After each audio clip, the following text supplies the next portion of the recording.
من صام رمضان ایمانا واحتسابا غفر له ما تقدم من ذنبه ومن قام رمضان ایمانا واحتسابا غفر له ما تقدم من ذنبه. تو سیام اور قیام جو ہے ان دونوں کا حق ادا ہو جاتا ہے. تو یہ ہے شہر رمضان الذی انزل فیہ القرآن ہدی للناس وبینات من الہدی والفرقان فمن شہد منکم الشہر فلیصم ومن کان مریضا او علی سفر فعدۃ من ایام اخر یرید اللہ بکم اليسر ولا یرید بکم العسر ولتکملوا العدۃ ولتکبروا اللہ علی ما ہداکم ولعلکم تشکرون. اب جو آخری لفظ ہے لعلکم تشکرون، اب اس کی وضاحت سمجھیے. اور رمضان کے یہ دو پروگرام جب پیرلل ہو جائیں گے، جب دونوں کی پابندی کی جائے گی، تو اس کا حاصل کیا ہے؟ اس بات کو سمجھنے کے لیے سب سے پہلے آپ اس کو سمجھیے کہ جسے ہم خود ہی کہہ رہے تھے، جسے ہم سیلف کہہ رہے تھے، اپنی انا کو مضبوط کرنا، سیلف کنٹرول، ایگو جو ہے وہ پوری طرح قابو یافتہ ہو اڈ اور لیبیڈو پر، اصل میں اس سے مراد کیا ہے؟ اس پر میں نے تفصیل سے بحث کی ہے عظمت صوم نامی اپنے کتابچے میں. ویسے یہ ہے کہ وہ مشکل ہے، ذرا فلسفیانہ اس کا انداز ہے، لیکن یہ ہے کہ وہی باتیں آسان الفاظ میں جو دوسرا کتاب چاہے عظمت سیام و قیام رمضان مبارک، وہ آسان ہے. اگرچہ یہ دونوں بہت ہی محدود تعداد میں ہمارے پاس ہیں، لیکن یہ کہ میں نے ذکر کر دیا، جو حضرات لینا چاہیں وہ لے لیں. لیکن یہ ہے کہ اس میں اصل پس منظر کیا ہے. دیکھیے، ہمارا جو وجود ہے انسان کا، یہ کمپوزٹ ہے، مرکب ہے. ہمارے دو وجود ہیں جو جوڑ دیے گئے. کیسے جوڑ دیے گئے ہم نہیں جانتے، لیکن ہے دو وجود. ایک وجود حیوانی ہے، میں نے عرض کیا تھا پہلے ہی، ہر انسان ایک حیوان بھی ہے مکمل، سارے حیوانی تقاضے ہمارے اندر بھی ہیں. لیکن حیوان اور انسان میں بنیادی فرق یہ ہے کہ انسان کا جو اصل وجود ہے وہ روحانی ہے. اس روحانی وجود کی وجہ سے انسان کا وہ مقام ہوا کہ تمام فرشتوں کو اس کو سجدہ کرنے کا حکم دیا گیا. فَإِذَا سَوَّيْتُهُ وَنَفَخْتُ فِيهِ مِن رُوحِي فَقَعُوا لَهُ سَاجِدِينَ. فرشتوں سے کہہ دیا گیا تھا کہ میں ایک بشر پیدا کرنے والا ہوں مٹی سے. جب میں اسے پیدا کر لوں اور اس کی ناک پلک سنوار دوں، دو پلک درست کر دوں، تو پھر اس کے سامنے اور اس میں اپنی روح میں سے پھونک دوں تو گر پڑنا اس کے سامنے سجدے. حیوان انسان اور انسان روحانی، یہ دونوں مل کر اب آدم بنے ہیں. نمبر دو، اس حیوان انسان کا وجود زمین سے ہے، مٹی سے پیدا کی، مٹی سے، گارے سے، تین لازب سے، چپچکانے والے گارے سے، وہ جس میں کہ بدبو پیدا ہو جائے، یہ ساری باتیں کہی گئی ہیں. اور سائنس بھی کہتی ہے مٹی سے پیدا ہوئے. کیسے پیدا ہوئے اس میں اختلاف ہے، لیکن یہ کہ ہے مٹی ہماری اوریجن. قرآن بھی کہتا ہے اور سائنس بھی کہتی ہے. اور ہمارے وجود کو جب وہ تھک جائے، مزمحل ہو جائے، اس کی انرجی کم ہو جائے، تو اس کے لیے جو غذا ہے، جو تقویت ہے، وہ بھی ساری زمین سے آ رہی ہے. آپ نے پھل کھائے، آپ نے گندم کھائی، آپ نے چاول کہاں سے آ رہے؟ اچھا، بکری کا گوشت کھایا تو بکری کا گوشت کس چیز سے بنا ہے؟ اس نے گھاس کھائی ہے، اس نے پتے کھائے ہیں، وہیں سے تو بنا ہے نا. الٹیمیٹ سورس آپ کے وجود حیوانی کے لیے جو آ رہی ہے وہ زمین ہے. وجود روحانی کو بھی تقویت کی ضرورت ہے، وہ بھی مزمحل ہوتی ہے، کمزور ہو جاتی ہے. خاص طور پر جبکہ وجود حیوانی کا اس پر غلبہ ہو جائے، تب تو یوں سمجھیے کہ وہ بالکل بے ہوش ہو کر موت کے قریب پہنچ جاتی ہے. اس کی تقویت، اس کی غذا وہیں سے آئی ہے جہاں سے روح آئی ہے. وہ کلام ربانی ہے، روح ربانی. نفخت فیہ من روحی، من روحی، من روحی، میں پھونک دوں اس میں اپنی روح میں سے. روح کا تعلق ذات باری تعالیٰ کے ساتھ ہے. اسی طرح کلام ربانی کہاں سے آیا ہے؟ اللہ تعالیٰ کے پاس سے آیا ہے. یہ اس کی تقویت کا ذریعہ ہے. اب عام حالات میں کیا ہوتا ہے؟ ہمارا یہ وجود حیوانی چھایا ہوا ہے ہمارے وجود کے اوپر. بیچاری روح جو ہے دبی رہتی ہے، پسی رہتی ہے. اگر خدا نے خواستہ ہم گناہ گار بھی ہیں، گناہ پر گناہ کا ارتکاب کر رہے ہیں، تو وہ روح جو ہے وہ قلب کے آئینے شیشے کے اندر ہے. فیہا مصباح، المصباح فی زجاجہ، الزجاجہ تو کانہا کوکب دری.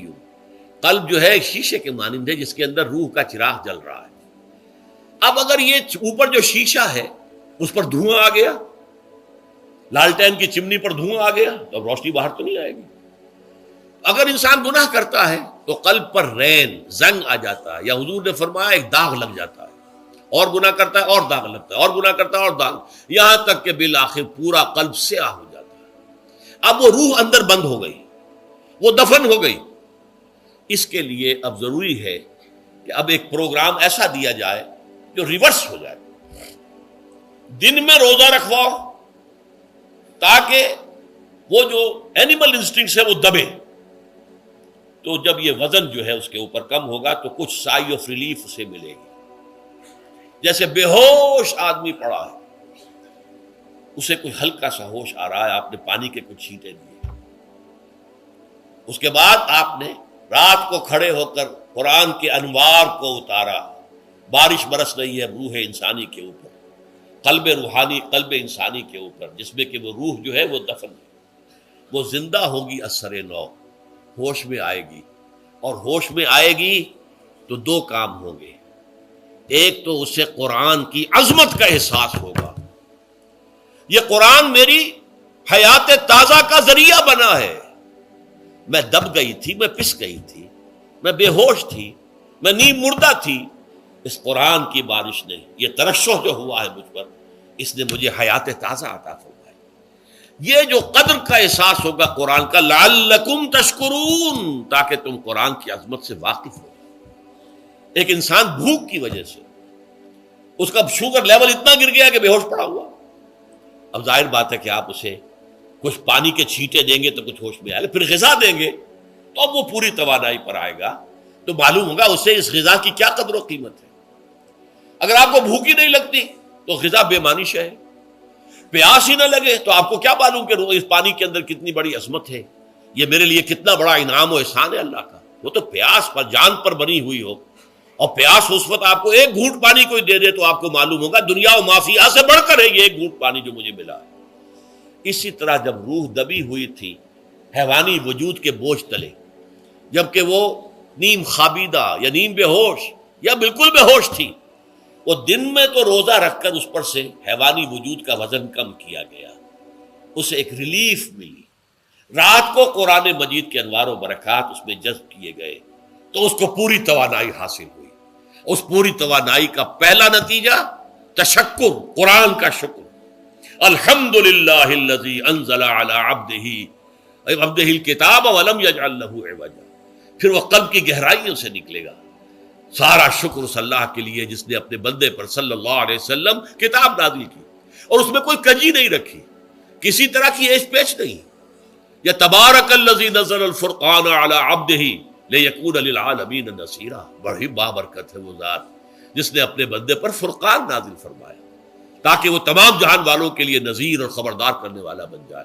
یہ قرآن کی عظمت کا احساس. اور ظاہر بات ہے جس قدر کسی نعمت کی قدر و قیمت کا احساس ہوگا اسی قدر تو آپ شکر ادا کریں گے. اگر آپ نے کسی بچے کے ہاتھ پر ہیرا رکھ دیا، اسے کیا پتا یہ ہیرا کس بلا کا نام ہوتا ہے، وہ سمجھے گا کانچ کا ٹکڑا ہے.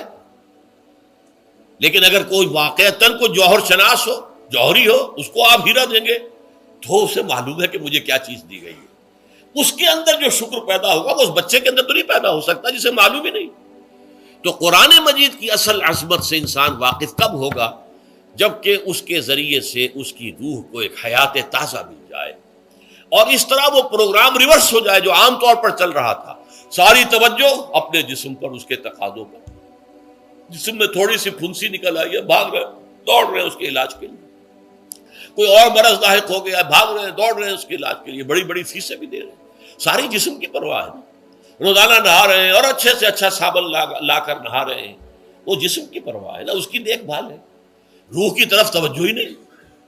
یہ ہے وہ بات جو کہی گئی ہے سورہ حشر میں اور جسے علامہ اقبال نے پھر اپنے فلسفہ خودی کی اساس اور سورس قرار دیا ہے. وَلَا تَكُونُوا كَالَّذِينَ نَسُوا اللَّهَ فَأَنسَاهُمْ أَنفُسَهُمْ أُولَٰئِكَ هُمُ الْفَاسِقُونَ. دیکھو اے مسلمانوں، ان لوگوں کے مانند نہ ہو جانا جنہوں نے اللہ کو بھلا دیا تو اللہ نے انہیں اپنے آپ سے غافل کر دیا، اور یہی لوگ فاسق و فاجر ہیں. یہ سوال پیدا ہوتا ہے کہ انسان اپنے آپ سے کہاں غافل ہوتا ہے؟ کیا اپنے وجود حیوانی سے غافل ہوتا ہے؟ کیا بھوک لگتی ہے تو وہ ادھر ادھر منہ نہیں مارتا؟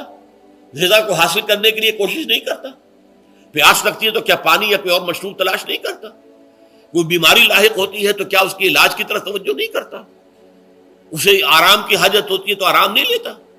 اپنے اس وجود سے تو غافل نہیں. کون سے وجود سے غافل ہوا ہے؟ وہ روحانی وجود سے غافل ہے. بھول گیا کہ میرے اندر روحانی وجود بھی ہے اور اس کا تعلق ذات باری تعالیٰ کے ساتھ ہے. اس نے سمجھا کہ میں بس حیوان ہوں، نرا حیوان ہوں، اپنے اس وجود کی اصل حقیقت ہی سے بے خبر، غافل.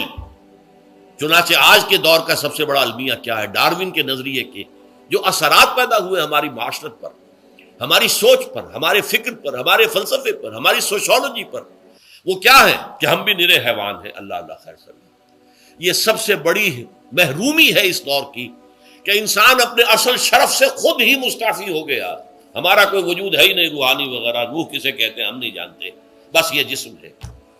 ہم اللہ کو نہیں جانتے کون ہے کون نہیں ہے. ہوگا، ہم تو اس کائنات کو جانتے ہیں. ہم روح سے واقف نہیں، ہم تو اپنے جسم کو واقف. آخرت سے ہمیں کچھ پتہ نہیں، شاید ہو شاید نہ ہو، کچھ پتہ نہیں، لیکن یہ زندگی تو ہے، اسے ہم جانتے ہیں. یہ ہے آج کے انسان کا سب سے بڑا المیہ، اور یہ ہے ماس اسکیل کے اوپر ارتداد، ذہنی طور پر مرتد ہو چکے ہیں. انسانوں کی عظیم اکثریت مرتد ہو چکی ہے. یہ ہے در حقیقت کہ روزہ جو ہے اس پروگرام کو آ کر ریورس کرتا ہے. دن میں کھانے پینے، جنسی تقاضے پر پابندی، وہ وجود حیوانی کا وزن کچھ کم ہے. روح جو دبی ہوئی تھی یا سسک رہی تھی یا بے ہوش تھی یا نیند مردہ تھی، اسے کچھ ریلیف ملا. اب اس کے اوپر قرآن مجید کے تیرے ضمیر پہ جب تک نہ ہو نزول کتاب، گرہ کشاہ نہ راضی نہ صاحب کشاف، ہمارے دلوں کے اوپر بارش ہو رہی ہو انوار قرآنی کی. وہ ظاہر بات ہے کہ بغیر سمجھے تو نہیں ہوگی بارش، وہ تو آپ کوئی سمجھ رہے ہوں گے تو بارش ہوگی. ورنہ تو یہ ہے کہ ٹھیک ہے، میں پہلے بھی عرض کر چکا ہوں، آپ کو ثواب تو ملے گا، لیکن یہ ہے کہ وہ اصل مقصد قرآن کی عظمت کا قلب کی گہرائیوں سے اعتراف جو ہے، اور اس پر اللہ کا شکر تو ادا ہوگا. لعلکم تشکرون، جبکہ قرآن مجید جو ہے آپ کے قلب کے اوپر نازل ہے، اس کا مفہوم نازل ہے. اچھا، اس کا دوسرا نتیجہ کیا نکلتا ہے؟ جب وہ روح جو ہے وہ ہوش میں آئے گی، اس کو حیات تازہ مل گئی، وہ اپنے اصل مرکز اور منبع اور سرچشمہ کی طرف جو ہے متوجہ ہوگی. عربی زبان کا ایک مقولہ ہے، کل شیء یرجع الی اصلہ، ہر شے اپنی اصل جڑ کی طرف جو ہے لوٹتی ہے. ہمارا وجود حیوانی زمین سے زمینی کی طرف لوٹتا ہے، یعنی مرنے کے بعد زمینی میں چلا جائے گا. اور نمبر دو، دنیا میں بھی زمینی خواہشات، زمینی تمنائیں، آرزویں وہ ہیں. ولکنہ اخلد الی الارض، جیسے کہ سورہ وہ کہا گیا ہے بلعام بن باعورہ کے بارے میں سورہ اعراف میں، وہ تو زمین ہی کی طرف دھنستا چلا گیا. ہماری روح کا منبع اور سرچشمہ ذات باری تعالیٰ ہے، وہ امر رب ہے، لہذا فوراً انسان اپنے رب کی طرف متوجہ ہوتا ہے. یہ اللہ کی طرف متوجہ ہو جانا اور پھر اس سے ہم کلام ہونا اور اس سے دعا کرنا، یہ ہے روزے کا اصل مقصد. جب سیام اور قیام رمضان مبارک کا دوہرا پروگرام ہوگا تو روح انسانی یا انسان کا حیوانی وجود اپنے مرکز کی طرف مائل پرواز تھا. حسن، اس کو کہہ لیجئے اپنے مرکز کی طرف مائل پرواز ہے. روح ہر شے اپنی اصل کی طرف لوٹتی ہے، لہذا یہ اللہ کی طرف متوجہ ہوگی. یہ اللہ تعالیٰ کی طرف متوجہ ہونے کا معاملہ دنیا میں رہا ہے کہ لوگ کہیں جنگلوں میں جا کر تپسیائیں کر کے، غاروں میں بیٹھ کے، بڑی بڑی ریاضتیں کر کے کیا چاہتے تھے؟ مجھ کو ہے تیری جستجو، مجھ کو تیری تلاش ہے. خالق میرے کہاں ہے تو، مجھ کو تیری تلاش ہے. میں نے یہ نظم جو ہے تقریباً 6 سال جو ہے ہر روز صبح، ہمارا جو ہائی اسکول تھا اس میں جو صبح پریئر ہوتی تھی، لوگ سب جمع ہوتے تھے، پورا اسکول جو ہے اس کے ہمارے طلباء، تو یہ نظم جو ہے پڑھی جاتی تھی. مجھ کو ہے تیری جستجو، مجھ کو تیری تلاش ہے. خالق میرے کہاں ہے تو، مجھ کو تیری تلاش ہے. روح انسانی چاہتی ہے اللہ کا تقرب، اللہ کے قریب ہونا، اللہ سے رشتہ استوار کرنا. یہ وجود حیوانی حائل ہے اس کے راستے میں. یہ حیات دنیاوی اس کے لیے پنجرا بن گئی ہے. اس روح کے لیے یہ ایک در حقیقت ایک قید خانہ ہے. جیسے کہ حضور نے فرمایا کہ دنیا سجن المومن و جنت الکافر، مومن کے حق میں یہ دنیا قید خانہ ہے، اس کی روح جو ہے یہاں آ کر اس جسد حیوانی کے اندر جو ہے وہ دفن ہو گئی ہے، قید خانہ ہے، اس پنجرے میں بند ہو گئی۔ تو لیکن وہ کافر کے لیے یہی باغ و بہار ہے، یہیں پر عیش کرنے ہیں، یہیں پر بدے لوٹنے ہیں۔ تو اس سے در حقیقت ریلیف ملتا ہے، تو انسان متوجہ ہوتا ہے اللہ کی طرف اور دعا کرتا ہے، اللہ سے ہم کلام ہوتا ہے۔